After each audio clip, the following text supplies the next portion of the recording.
So, before we went on a short break, we were talking about some of the difficulties that people go through in becoming a medical doctor.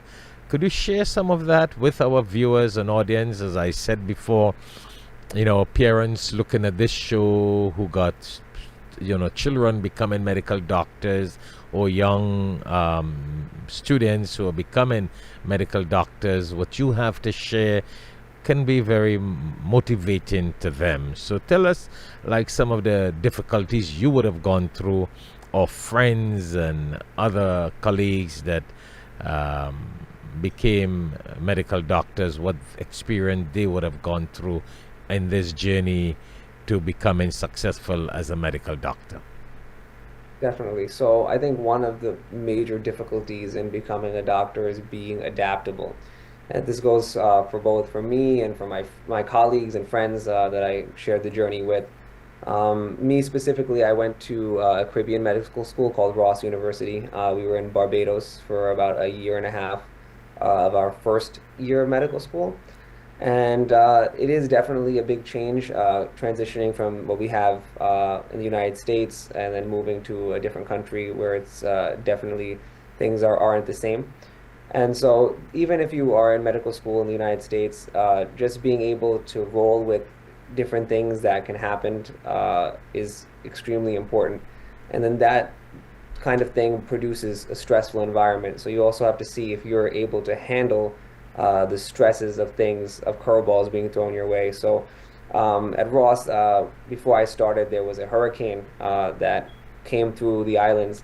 And before Barbados, Ross was in Dominica. And so a lot of my colleagues that were seniors to me, they had to transition from being on the island to being on a boat, actually.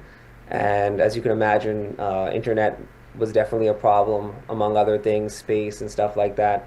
But those students definitely continued to push through.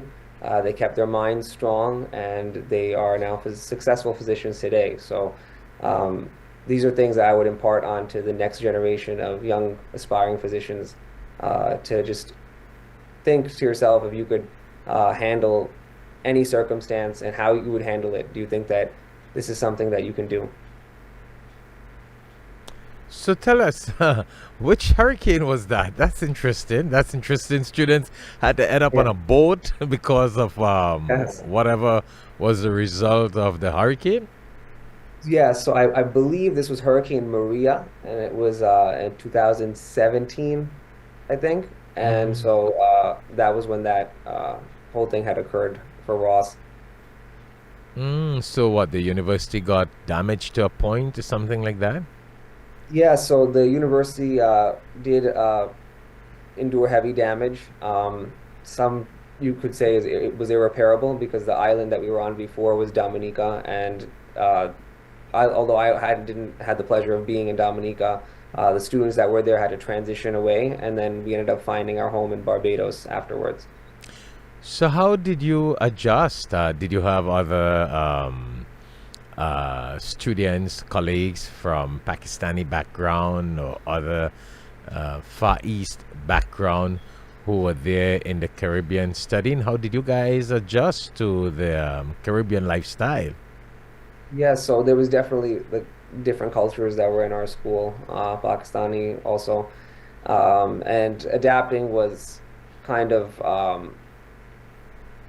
I mean, you could say it was something that was able to be done. You just get used to the environment, the people, the food, where the resources are, and but that does take some time. But we did manage to figure it out. A big thing in Barbados was the beaches, so we found a lot of good beach spots to hang out and relax ourselves, and things like this help you get through the day and through the stress of medical school. So I definitely recommend people find something that they can do to relax themselves and clear their mind, and that's definitely as important as the studying is.